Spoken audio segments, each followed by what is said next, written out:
Sir, आपण आज काँग्रेसमधून शिवसेनेमध्ये प्रवेश केला आहे. काय आपली सर्वप्रथम प्रतिक्रिया?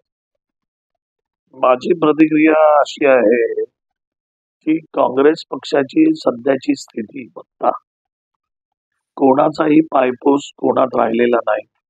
संपूर्ण काँग्रेस पक्ष एका वेगळ्या वातावरणामध्ये आहे आणि महाराष्ट्राचे जे काही नेते आहेत त्यांच्या स्वार्थी आणि गलिच्छ राजकारणामुळे माझ्यासारख्या निष्ठावान कार्यकर्त्याला, ज्यांनी तन मन धन देऊन घाम आणि रक्त गाळून गेली 35 वर्ष काँग्रेसची सेवा केली, माझ्यासारखा कार्यकर्ता पण सुद्धा ज्यावेळी या विचारात येतो त्यावेळी नक्कीच त्या पक्षामध्ये काहीतरी गडबड आहे. कारण एवढी वर्ष काम करून मी अमेरिका सोडून आदरणीय राहुलजींच्या नेतृत्वाखाली काम करण्यासाठी मुंबईत आलो आणि त्या दिवसापासून आणि त्याच्या आधीपासून युथ काँग्रेसमध्ये NSY मध्ये असतानापासून मी हे काम करत आलेलो आहे. पण आजकाल कार्यकर्त्यांकडे कोणाची बघण्याची दृष्टी राहिलेली नाही. नेत्यांचं आपसात गटातटाचं राजकारण आहे.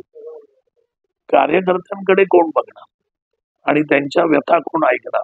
आणि जर एवढी वर्ष काम करून जर पक्ष तुमच्याकडे लक्ष देत नसेल, अकाउंटेबिलिटी नसेल, तर मग माझ्यासारख्या कार्यकर्त्यांनी काय करायचं? आणि मी एकटाच नाहीये. मी तुम्हाला सांगतो की ही सुरुवात आहे आणि ह्याची सुरुवात मी आज गुढीपाडव्याच्या दिनी केलेली आहे. माझ्यासारखे हजारो कार्यकर्ते आहेत की ज्यांचा श्वास गुदमरतोय, ज्यांना अस्वस्थ वाटतंय, त्यांची व्यथा ऐकणारं कोण नाही, त्यांना पुढे मार्गदर्शन घेऊन नेणारं कोण नाही. कारण ज्यांची पोटं भरलेली आहेत असे जे प्रस्थापित नेते आहेत त्यांना पक्षाचं पण काय पडलं नाही आणि कार्यकर्त्यांचं पण काय पडलं नाही.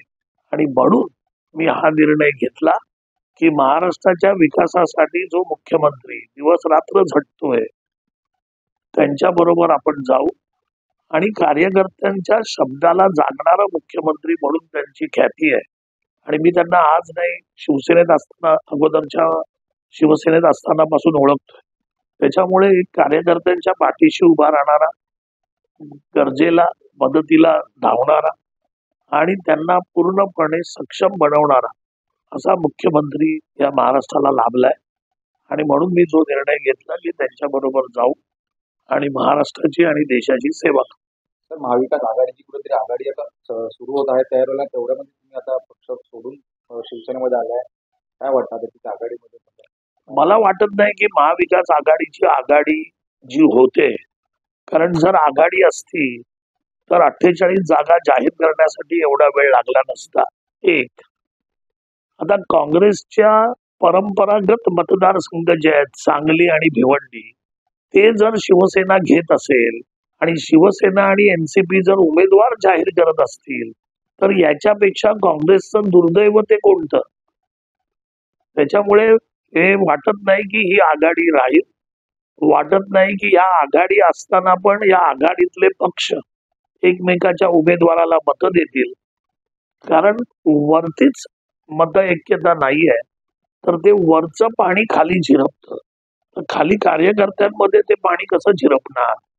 त्याच्यामुळे मला वाटत नाही की महाविकास आघाडीचा काही फरक या महाराष्ट्रात येणाऱ्या लोकसभा निवडणुकीत पडेल. त्याच्यामुळे ही आघाडी राहील की नाही याच्यात शंका आहे. गेल्या अनेक वर्ष आपण काँग्रेसची बाजू मांडत होता, प्रवक्ते म्हणून आपण काँग्रेस पक्षाची साथ देत होता. मात्र ज्यावेळी पद द्यायची वेळ आली तेव्हा तुम्हाला डावलण्यात आलं. विधानसभा असेल किंवा विधान परिषद असेल, आपल्याला कुठेही जागा देण्यात आली नाही. खरं तर हे मुख्य कारण आहे का या प्रवेशावर?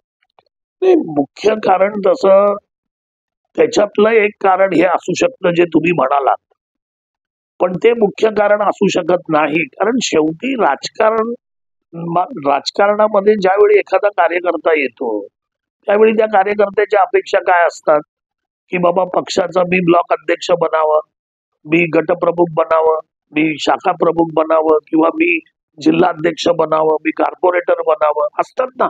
कोणाच्या इच्छा नसतात असं त्यांनी राजकारणात ज्याच्या इच्छा नसतात तो येतच नाही. राजकारणात इच्छा असणारा माणूस येतो. आज मी अमेरिका सोडून भारतात आलो, मी एवढी मेहनत केली आणि माझी मेहनत तर अख्खा महाराष्ट्र जाणतोय ना.